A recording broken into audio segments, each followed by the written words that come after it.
Financiero, ya estamos en el aire. Cuánto gusto volver para todos ustedes. Cada semana nosotros nos encontramos a través de su canal 24 del cable, 69 del aire, Santo Domingo TV. También nos encontramos cuando ustedes lo decidan, ya que estamos en YouTube para todo el mundo, con simplemente entrar con la palabra programa Balance Financiero. Ahí usted encuentra las más recientes selecciones de nuestros espacios. Siempre comenzamos el programa saludando a Alcedo Ramírez. Está ausente, está en una gestión laboral. Nosotros esperamos que lo pueda resolver y ya en el próximo programa tenerlo con todos nosotros, para todos ustedes. Pero sí, dentro de un momento, pues los segmentos normales con Francisco Canahuate, el mundo de los impuestos.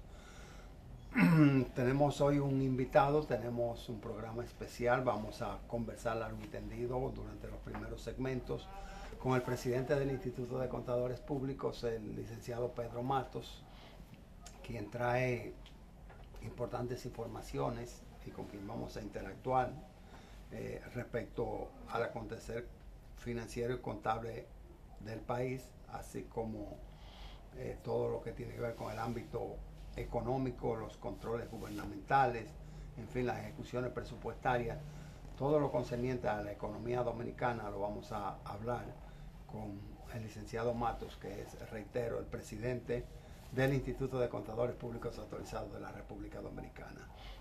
Entre tanto eso sucede, pues nosotros no podemos obviar la conclusión, el comentario sobre las conclusiones de la visita del Fondo Monetario Internacional, que por 2 semanas estuvo aquí en República Dominicana, y como nos tienen acostumbrados a través de los años, pues emite su acostumbrada, vamos a llamarle rueda de prensa, pero que es una carta pública para ser publicada inmediatamente, siempre el requisito y la condición que ellos ponen.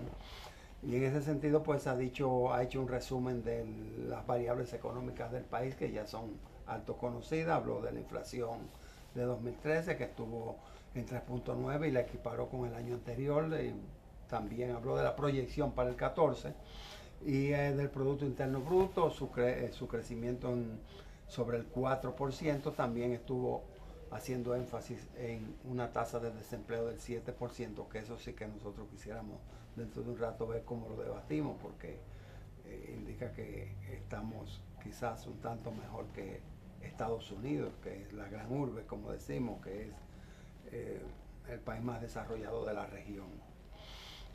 Entonces el Fondo Monetario hizo estas aseveraciones como puntos favorables. Incluyó también las reservas internacionales brutas y netas, las cuales se ubicaron alrededor de 3.4 mil millones de dólares al final del año 2013, ya un poquito lastimadas, digamos así, reducidas, debido a las inyecciones que ha habido que hacer para mantener algún control de la tasa cambiaria, porque sin darnos cuenta, ya a mediados de marzo, en que nos encontramos, un poco más de mediados de marzo, pues la tasa cambiaria se encuentra más o menos estabilizada, se encuentra más o menos establecida en el orden del 43.25 por cada peso dominicano. Entonces, con esas inyecciones, lo normal es que las reservas internacionales netas experimenten alguna reducción.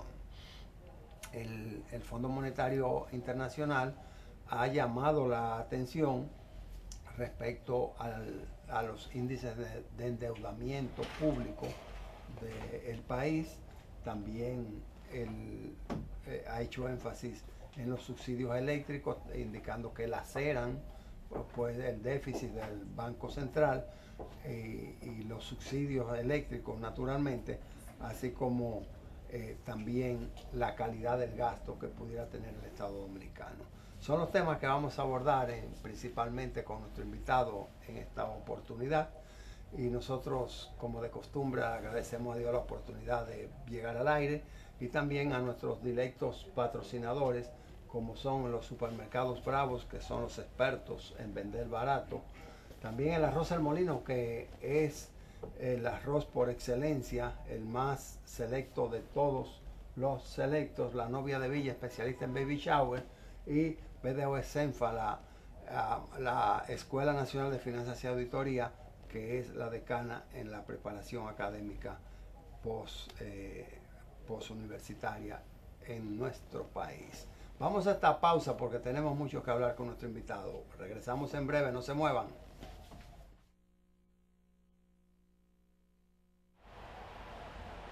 Antes de ir a la pausa, les habíamos anunciado que tenemos un invitado especial y por ende un programa estelar en esta oportunidad.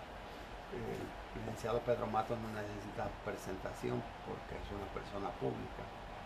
En primer lugar, ha hecho un ejercicio profesional alrededor del sector público, y en segundo orden, pues se destaca como presidente del Instituto de Contadores, y en tercer orden es un invitado recurrente aquí al programa. Bienvenido, licenciado. Gracias, compañero y colega Moje Casado, y un saludo a todos los colegas y amigos contadores y al pueblo dominicano. Correcto. Pues el Fondo Monetario Internacional concluyó su revisión. Es una revisión ordinaria porque no hay un acuerdo suscrito, pero sí hay intereses internacionales en el país y que con el paso del tiempo van aumentando, van volviendo más materiales, va aumentando la materialidad, porque súbitamente de un 30 y tanto por ciento que representaba la deuda pública, pues ahora bordea el 50% del Producto Interno Bruto. ¿Cuál es su evaluación de la visita del Fondo Monetario Internacional, licenciado Matos? Bueno, nosotros como contadores que somos le damos un enfoque desde el punto de vista de la contabilidad. Nosotros estuvimos haciendo algunas investigaciones acerca de hasta dónde puede endeudarse un país. Hasta ahora no hay parámetro, yo diría, tangible, que pueda decir el tope máximo es tal, pero sí tenemos conocimiento y sabemos que los países que se han endeudado en un 90% hoy han tenido sus problemas, como el caso de España. Entonces nosotros entendemos que acercándose ya a un 50% o prácticamente a un 50% de lo que es el Producto Interno Bruto, entendemos que el país está llegando a un tope ya que prácticamente máximo. En un idioma corriente, llano, eso quiere decir que de cada 100 pesos que producimos en el país, hay 50 pesos que son deuda pública. Son deuda pública. Comparándolo con una empresa privada, los contadores siempre han recomendado 2 a 1. En el caso de el gobierno, nosotros entendíamos que era prudente un 40, máximo un 45%. Ahora bien, los contadores tenemos nuestros enfoques. Siempre entendemos que cuando una institución o una empresa se endeuda, debe ser para invertirlo en activos productivos.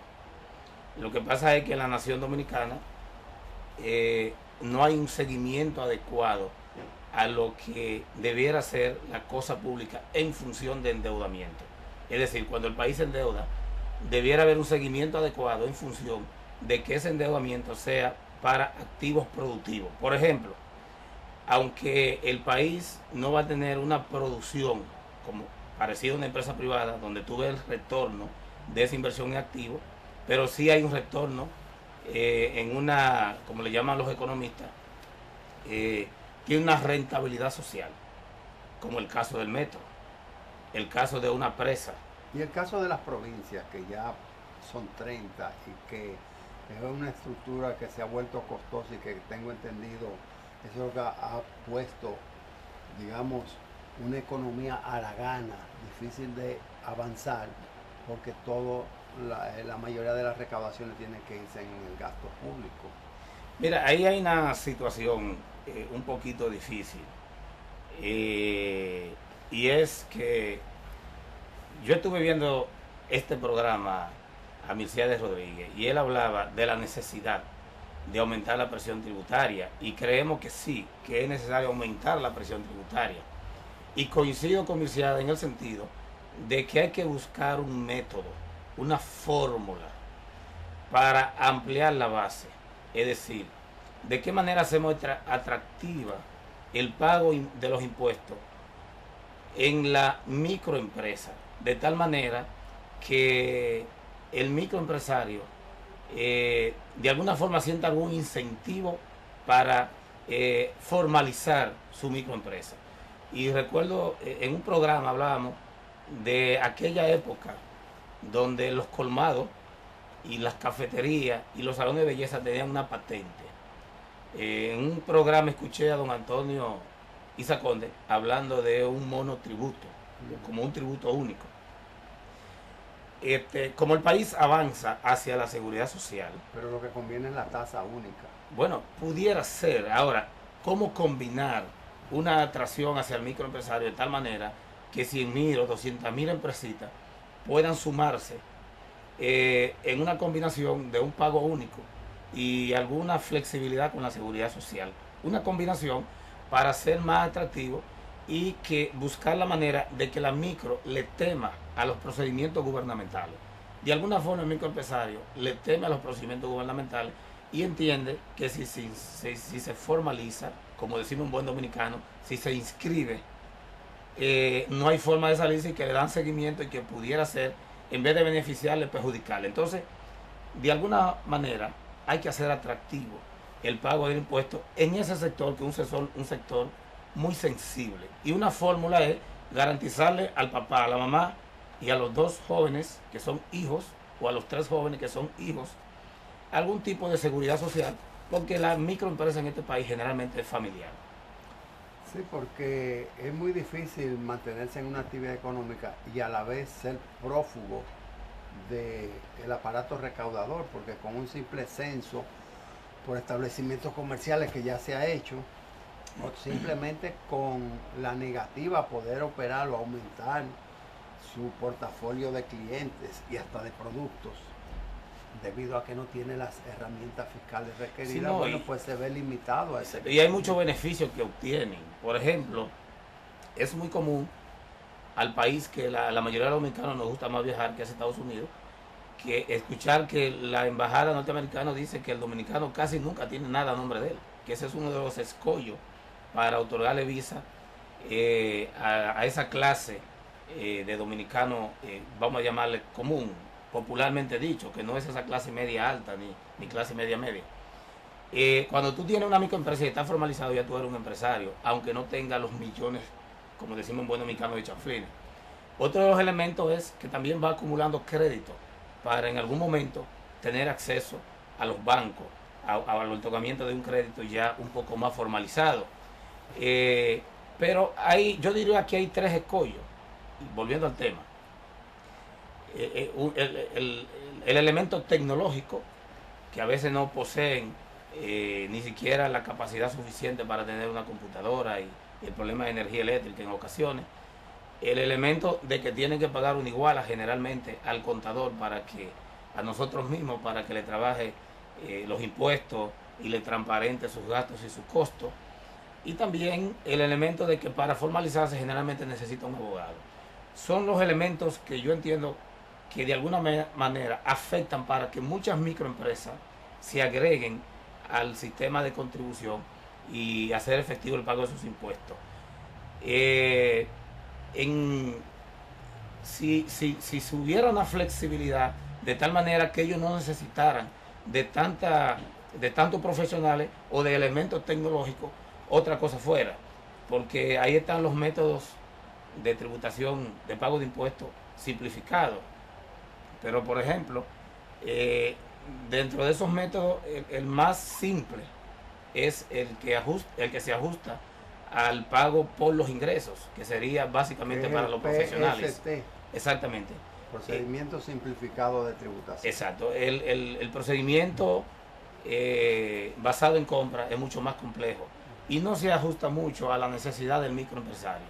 Entonces, la exhortación sería que se busque un método suave, flexible, donde el microempresario se sienta atraído hacia el pago de los impuestos de alguna manera. El presidente de la República ha anunciado que a su salida, al término de su gobierno, quedará resuelto la crisis energética del país, el problema de la electricidad, el problema de los apagones. Yo no sé si esto incluye también el problema del déficit del sector, el déficit financiero, no no en cuanto a producción a generación.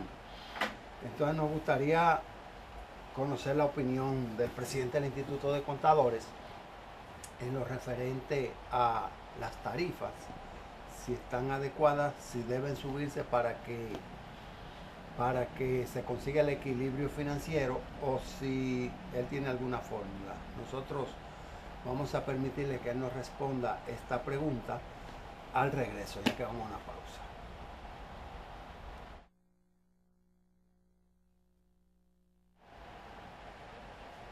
Gracias a los supermercados Bravos, que son los expertos en vender barato, por su patrocinio de este segmento, Gestión Empresarial. Dejamos una pregunta sobre el tapete, licenciado Matos, presidente del Instituto de Contadores, flamante presidente del Instituto de Contadores Públicos, autorizado de la República Dominicana. ¿Cuál es la solución del problema energético, tanto en el ámbito financiero como técnico? Porque el presidente de la República sí que ha hecho un compromiso público. Mire, en el ámbito técnico, yo entiendo que si hay voluntad política, y creo que la hay, eso es lo que percibo como ciudadano dominicano, los presidentes tienen las conexiones mundiales para lograr la mejor tecnología al mejor costo y el combustible adecuado para poner a funcionar las plantas que necesita el país para producir la generación eléctrica. Ahora hay un tema financiero.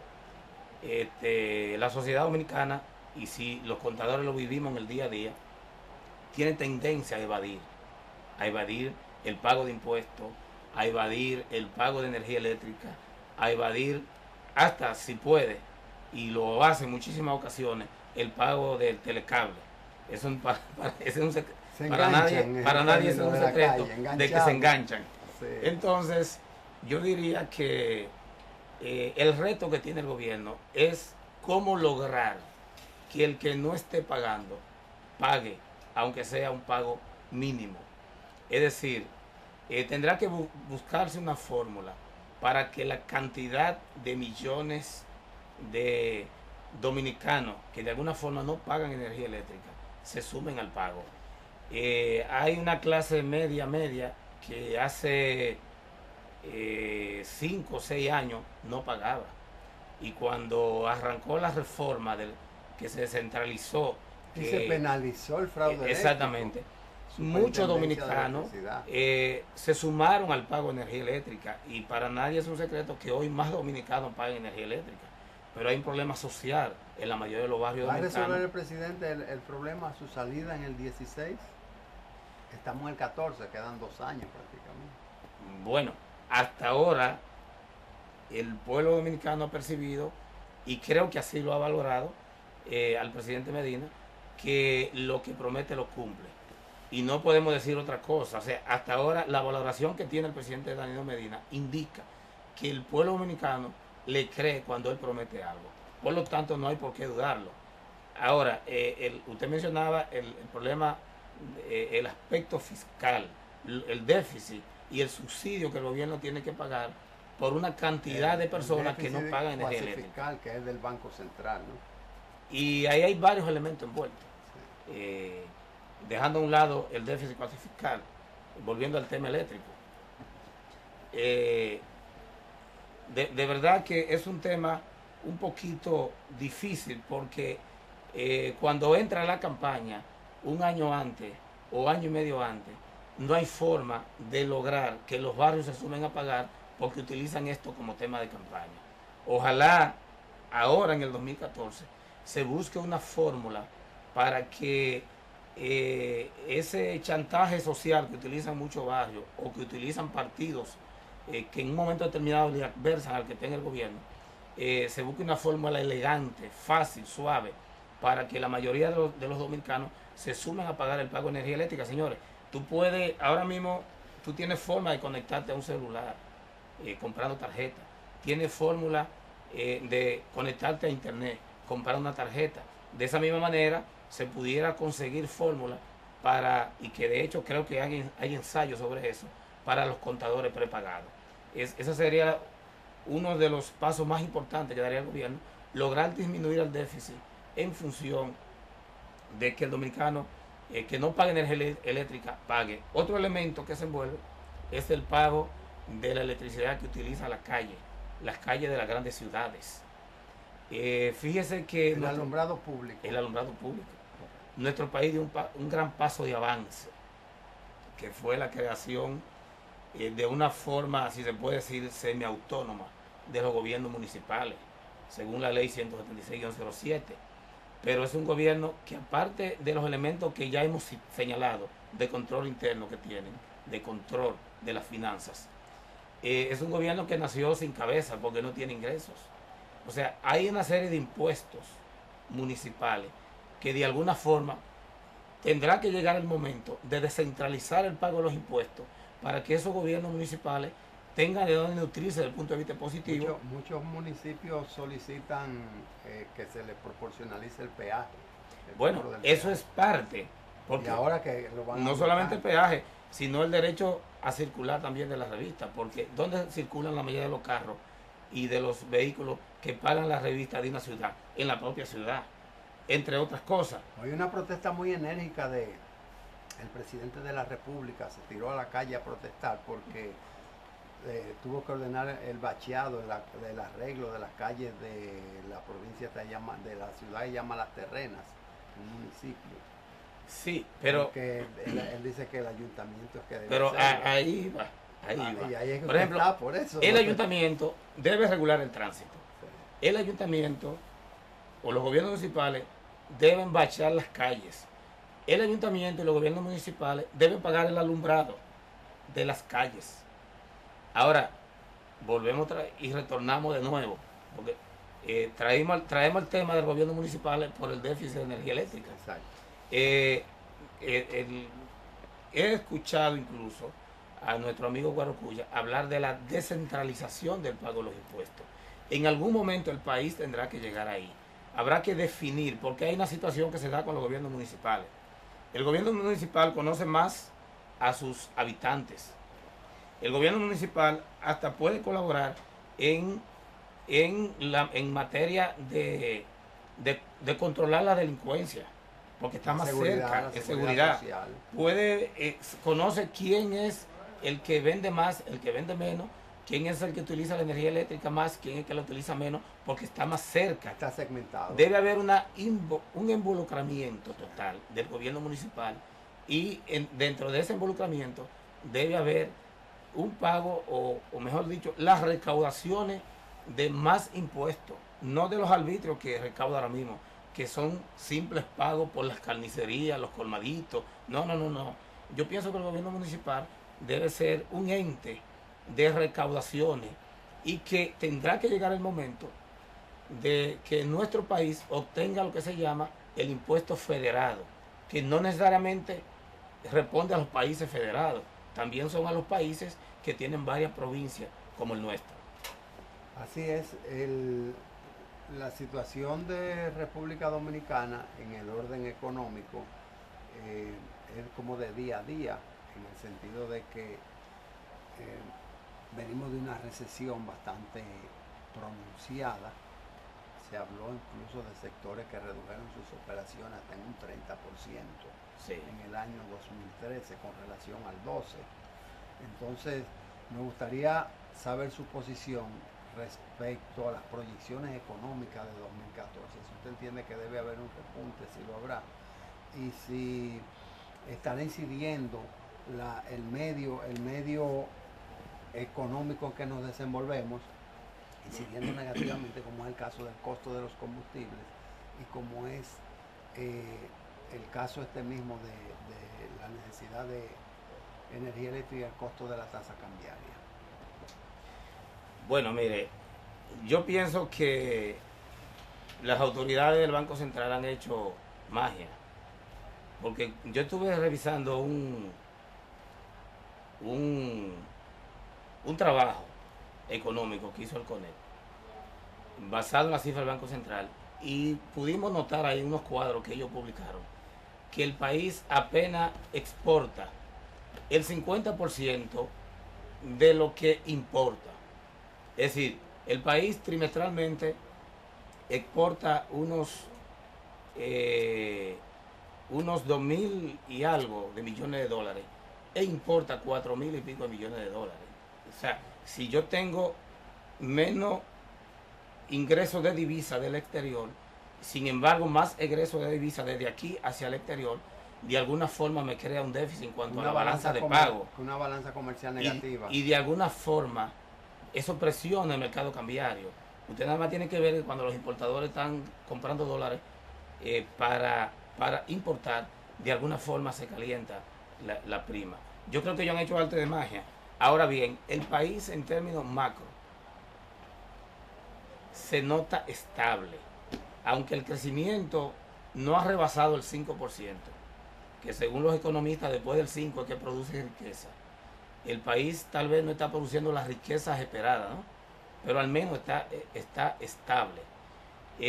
Si se consigue mayor inversión extranjera, con un trabajo, yo diría, dirigido en cuanto al mercadeo que debe hacer la diplomacia internacional, es posible que el país arranque a la producción de riqueza en el tiempo, yo diría, más corto de lo esperado.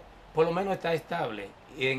También el fondo hablaba del congelamiento del gasto o de la reducción del gasto. Yo pienso que no, que sí debe controlarse el gasto, pero el gasto del gobierno de alguna forma dinamiza la economía, sobre todo ahora que se ha aperturado a que la microempresa pueda vender más al gobierno. O sea que yo diría que desde la óptica de cómo vemos los contadores, los aspectos económicos, el país se mantiene estable sin no dejar de señalar que en cuanto al endeudamiento debe irse ya frenando y ampliar la base de ingresos a través de los impuestos y de alguna forma mantener el gasto más o menos congelado. Que si hay deuda, sean deuda ya para invertirlo para gastos de inversión que tenga una rentabilidad social. Correcto. Bueno, nos gustaría hablar de los temas del Instituto de Contadores Públicos. Hay muchas informaciones que nosotros queremos que se hagan públicas por balance financiero. Y quizá la principal es relativa a la globalización de la profesión a través de las normas internacionales de información financiera conocidas como NIF. ¿Cuál es el estatus en República Dominicana? Nosotros queremos la respuesta cuando regresemos. Déjeme hacer un breve cambio y pausamos.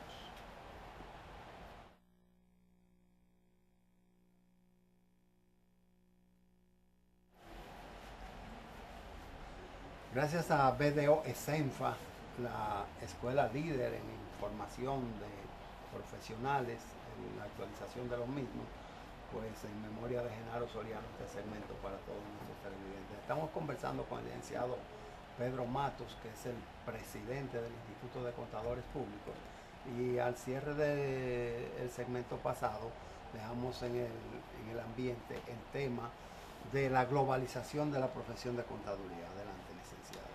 Sí, nosotros hemos trabajado el tema y pienso que sobre todo en esta gestión se han logrado o hemos dado pasos muy positivos. En las gestiones anteriores también, pero hemos ido paulatinamente logrando poco a poco los puntos que necesita la profesión para lograr una estandarización global.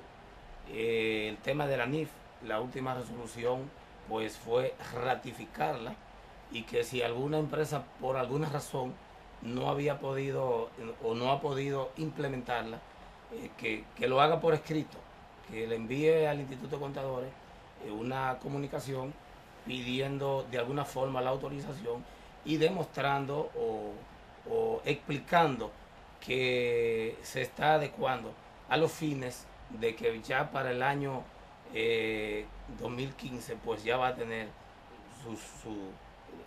todo adecuado para arrancar con lo que es la implementación como debe de ser.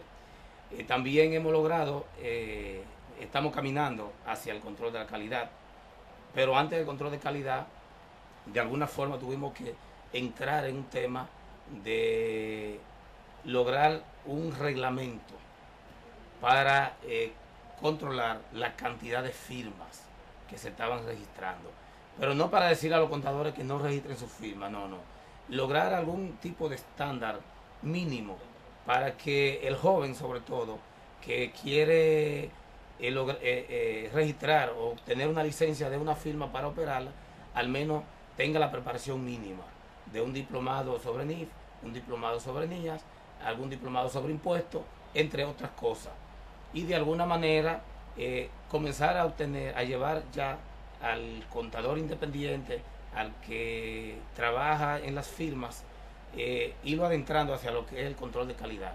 Ahora enviamos al comité consultivo, del cual usted es un miembro que nos honra, para que discutan ahí el método que más se ajuste, sobre todo a las firmas pequeñas y la mediana, porque las grandes firmas no necesitan tanto el control de calidad. Tienen la regulación internacional. Exactamente. Entonces, me imagino que ahí se va a discutir de manera democrática, pues dentro de un tiempo se va a elegir un método, el método más adecuado y que más se ajuste a las necesidades mundiales y a las necesidades de la República Dominicana.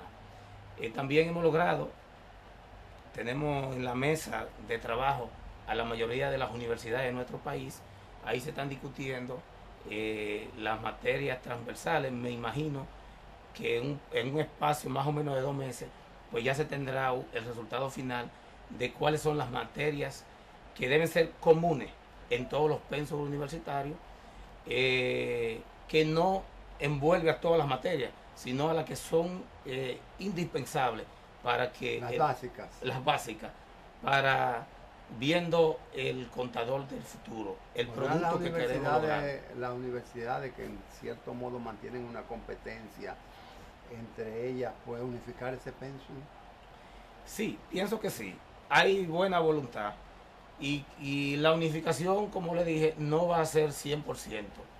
Algunas tendrán materias para atraer más a los estudiantes, pero hay una serie de materias que no podrán cambiarla porque son básicas, son propias, es como la columna de la carrera. Y ahí yo diría un 98% casi estamos de acuerdo. Hay una situación y es la Conferencia Interamericana de Contabilidad, uno de los palos de su presidencia. Un palo se dice en deporte, ¿no? No es que usted le ha cogido un garrote y le ha ido a alguien encima, no, que ha dado un palo en su gestión, logrando la segunda conferencia ya en el año 93. República Dominicana fue sede de la 20ª Conferencia Interamericana de Contabilidad, cuando eso éramos todavía imberbe y apenas un secretario general del Instituto de Contador, y recuerdo aquellos aprestos, aquel aparataje para recibir más de 2.000 contadores. Bueno, esto es en el año 2015, ¿no? Sí, el año que viene. Que no está tan lejos. El año que viene. Sí. ¿Y cómo van los aprestos? ¿Cómo va la organización de este magno evento? Bueno, hablando de palo, Hermógenes, ese es un palo de todos los contadores, porque todos los contadores nos han apoyado. Y el hecho de tener de ir cumpliendo ya con 3 directivas consecutivas de este equipo, que es un equipo de todos, ha traído como consecuencia que obtuviéramos la cumbre y ahora la 6C. Nosotros estamos dando pasos muy positivos. El comité organizador está trabajando, estamos conectando con todos los organismos internacionales de contadores, sumándolo al comité organizador para que ellos sean portavoces nuestros en los diferentes países. Durante el año 2014 tenemos programado 3 viajes. Uno es a Nicaragua, otro sería, hay una actividad en Brasil, que nuestro hermano Francisco Acosta estará allá. Este mismo mes él parte hacia Bolivia y estamos sumando. El presidente de la AIC, Gustavo Gil, está totalmente involucrado. Incluso tuvimos una reunión vía Skype hace 2 semanas con el presidente de Turinter, entre él y el presidente de Turinter, que es la empresa que tiene la plataforma internacional para que la mayoría de los contadores del continente se inscriban solo, paguen solo, avancen, se inscriban y hagan sus avances con solo $50 para inscribirse y hasta se puedan autofinanciar a través de la página de Turinter. Es decir, que vamos bien. vamos bien, estamos trabajando con los patrocinios y le exhortamos a los contadores que hagan sus inscripciones, que hay facilidades de crédito, que simplemente llamen al instituto, entren a la página o entren a la página de Turinter para que con tiempo se inscriban. Y además además de ser un evento totalmente formativo al más alto nivel, también es un evento turístico, porque es en el moderno hotel Jarro Café en Punta Cana, que pueden aprovechar e ir con su pareja y de esta forma pues integrarla también a la faena de la formación y de la carrera de contabilidad y auditoría.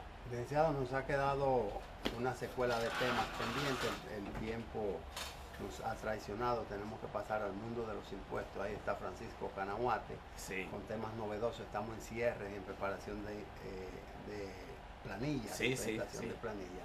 Gracias por haber venido y le reiteramos la apertura del programa a su gestión y a su persona. No, gracias a usted, licenciado, por invitarnos. Esta es la tribuna de los contadores. Yo entiendo que el que no llega a este programa no se ha bautizado en materia de información y de interactuar en la televisión que tiene que ver con el mundo de la finanza. Muchas gracias. Gracias a usted. Pausamos.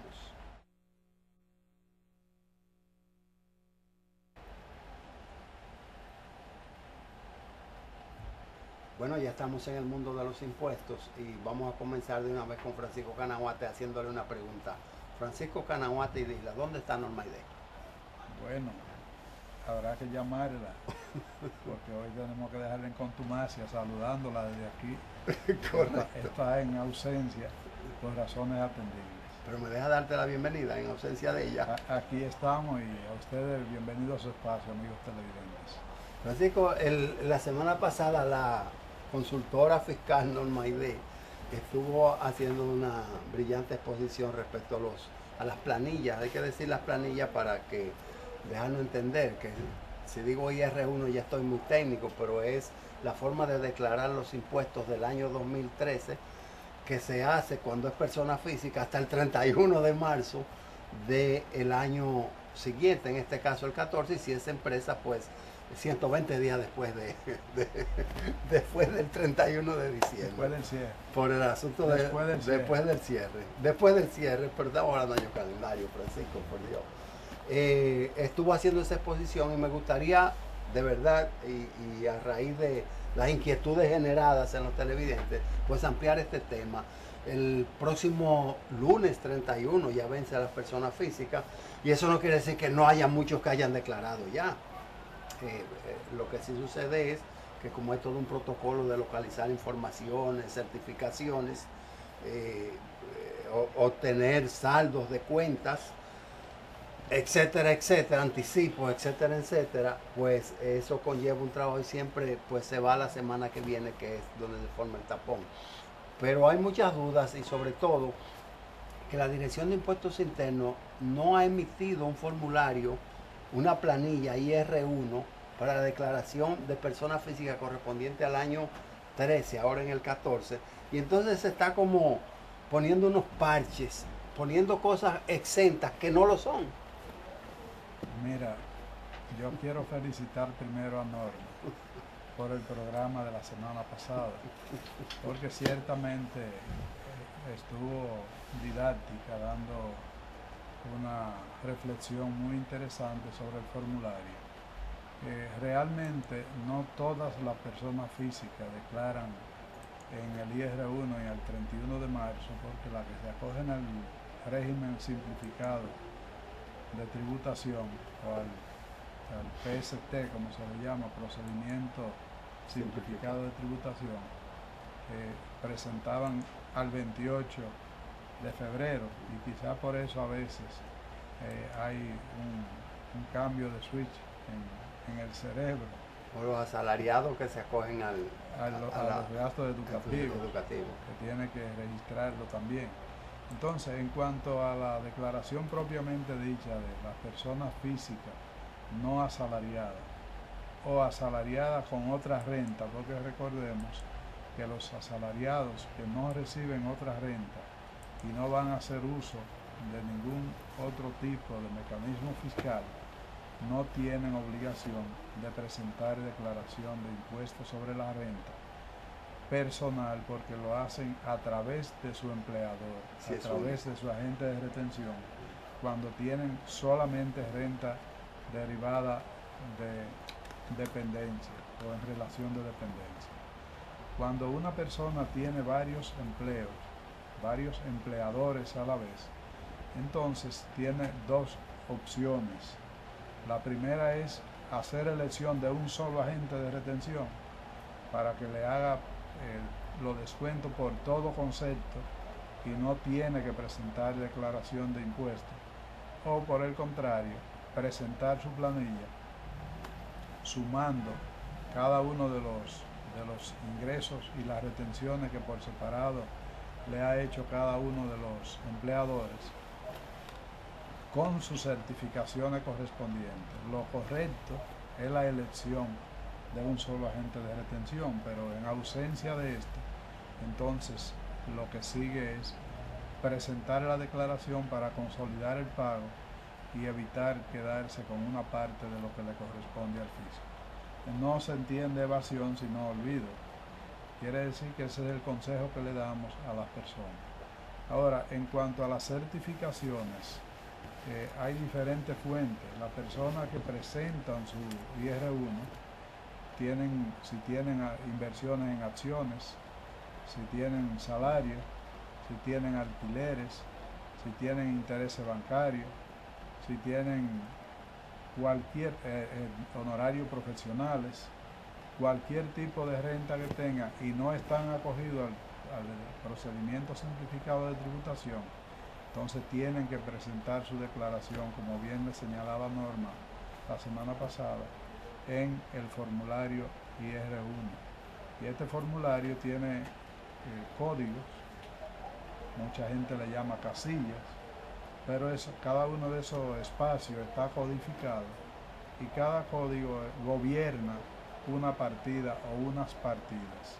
Entonces tiene los ingresos totales, tiene la parte que tiene que ver con la exención contributiva anual, tiene las rentas exentas, y hay rentas exentas en este formulario que previamente han sido grabadas, pero se le llama exenta porque no están sujetas a pago a cuenta, sino a impuesto único y definitivo. A modo de ejemplo, tenemos el caso de los dividendos en efectivo, que están sujetos a una retención de un 10% como impuesto único, y por tanto el 90% restante se incluye en la declaración como ingresos exentos. Lo propio puede pasar con los intereses bancarios, cuando se le ha hecho la retención correspondiente, y ahí hay una opción, pero normalmente el contribuyente lo que hace es que se acoge al impuesto mínimo, entonces también quedarían excluidos. Y también pudiera pasar que tenga una venta de su casa y genere una ganancia de capital exenta. Entonces todo eso está codificado en el formulario. Luego vienen las deducciones a las que pudiera tener derecho si declara basado en un estado de ingresos y gastos, dependiendo de la actividad económica que tenga. Y ahí tendría entonces que justificar con unos estados financieros cuál es su realidad. Como se observa, es un procedimiento simple, pero al mismo tiempo muy conceptual, muy técnico, que obliga a que las personas no llenen el formulario por llenarlo. Entonces hay un elemento que yo quiero compartir con los amigos televidentes, Hermógenes, y es el siguiente. Cuando tiene un conjunto de renta la persona y además dentro de ese conjunto es asalariado, debe conciliarse con la tesorería de la Seguridad Social la certificación que emite el empleador. Porque, ¿qué ocurre? Hay unos registros en la empresa, hay unos reportes y hay un resumen de la declaración anual de agente de retención, que es el IR13, donde tiene que ver con lo que la deducción de la TCS, tiene que ver con la retención, tiene que ver con el salario ordinario, tiene que ver con los otros pagos, y esto trae como consecuencia que a veces lo que reporta una certificación no concuerda con lo que ha declarado la empresa a través de la Tesorería de la Seguridad Social. Entonces ese es un dato que debe ser conciliado previo a la presentación de la declaración para evitar que surjan inconsistencias. Te puedo hacer una intervencióncita ahí breve. Con gusto. Pero tú le insertas cuando tú entiendas por si te saca de tema, para ver si ha habido un sacrificio fiscal por parte del Estado con la eliminación del anexo D del IR1, que era donde se ponían las rentas presuntas, que eran como ingresos informales, con el advenimiento de la información cruzada, de la fiscalización en base a información cruzada, pues no existen rentas presuntas en la declaración, y si esto habrá incidido en una reducción de las recaudaciones fiscales, que es un sacrificio. Bueno, no hay ni deja de haber, porque si tú no tienes contabilidad y tienes una actividad liberal y no registras las operaciones, tú haces un estimado, una presunción de tu ingreso, que se van a convertir en una renta neta, ingreso bruto como ingreso como renta, pero es una estimación que tú estás haciendo, porque tú no tienes ninguna base de sustentación. Tú me dirás, bueno, pero ya han reportado los terceros esos elementos, pero no siempre tú entras en contacto con los terceros organizados. Ejemplo, un médico. Un médico puede estar trabajando, generando honorarios profesionales con unos pacientes que no va a entrar en lo que es el nivel de organización. Sin embargo, un contador público que entre en contacto con una empresa va a estar controlado el nivel de ingreso porque ese ente está organizado. Pero si el mismo contador público da una consultoría a una persona individual que no está organizada, igual tiene esos elementos. Entonces hay una base todavía de presunción que hay que asociarla con el nivel de vida, con las inversiones, qué ha pasado con el crecimiento patrimonial. Porque en la declaración, el único espacio, y tú me corriges, Francisco Canaguati dice, la consultor fiscal, consultor empresarial, en el formulario tú nada más tienes una opción para colocar esos ingresos que pudieran ser presuntos, que no están contabilizados porque no provienen de un comprobante fiscal, y es en otros ingresos. Entonces esos otros ingresos te van a requerir el cumplimiento del ITEVIS. No necesariamente, porque tú puedes dar servicio en área educativa, bueno, que no están sujetos a ITEVIS. O sea, fíjate cómo se van desprendiendo aristas, sí, matices. Entonces, lo que tú debes tener siempre es la respuesta para ver por qué no declara un ITEVIS teniendo un ingreso, porque no todos los ingresos hasta el momento están sujetos a ese gravamen. Entonces, otro elemento que se ha estado dando es el siguiente. Tú sabes que para la determinación de la 12ª parte del salario ordinario hay un componente que es el salario 13, regalía pascual o bono navideño, como se le quiera llamar. Y entonces hay empresas que tienen un sueldo base y le pagan unos valores en efectivo todos los meses de manera fija por distintos conceptos a su personal, y esto lo suman a la tributación y lo declaran. Aparentemente ahí hay un componente de interpretación donde esos elementos que son recurrentes, que son mensuales, que son fijos, pero por estar distribuidos en partidas diferentes, la administración ha interpretado que eso no constituye salario ordinario. Entonces, ha estado el contribuyente tributando todos los meses por esa partida, pero al no considerarlo como salario ordinario, entonces la base para determinar la 12ª parte exenta como sueldo de Navidad varía. Y entonces pudiera resultar que mucha gente se encuentre con la sorpresa de que partidas que pudieron generarle saldo a favor en un momento determinado, por ese elemento se hayan convertido en una diferencia a pagar. ¿Por qué saldo a favor? Porque lo correcto es que cierre en cero, pero cuando se hace uso de gastos educativos, cuando se ingresa a la empresa a mediados de año o cuando se le pone fin al contrato de trabajo en el transcurso del año, normalmente ahí quedan variables que pueden generar saldo a favor y que generalmente la generan por la anualidad y entonces al grabarte una parte que tú entiendes que está exenta, eso entra en compensación y parece que está generando algunas inquietudes en ese sentido. Bueno, Francisco, quedó la parte de abajo de la declaración porque ya se nos acabó el tiempo, pero que no pasan las declaraciones, tú diciendo, teniendo un saldo a favor del año anterior y haber pagado anticipos. Entonces cuando tú colocas saldo a favor, entonces no pasa la declaración porque parece que hay una compensación en el cálculo de los anticipos que absorbe ese saldo a favor y la mayoría de la gente lo desconoce. Se nos acabó el tiempo, director. Bueno, si se acabó el tiempo tenemos que dejar esto para el IR2 cuando lo comencemos a tratar y retomamos el tema de la compensación. Claro, porque es muy interesante y la gente está muy atenta a eso. Igual que los créditos entre activos y renta. Y renta, correctamente. Que también es un punto que habrá que tratar. Sí, bueno, ese es un tema que queda en el tapete para la semana que viene, el próximo programa.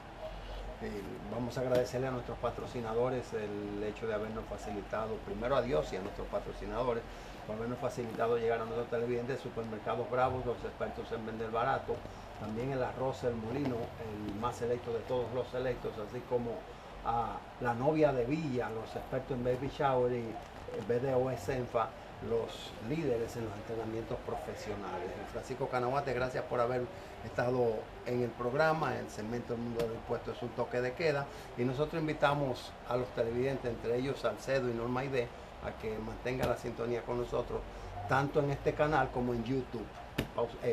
Regresamos la semana que viene, no pausamos.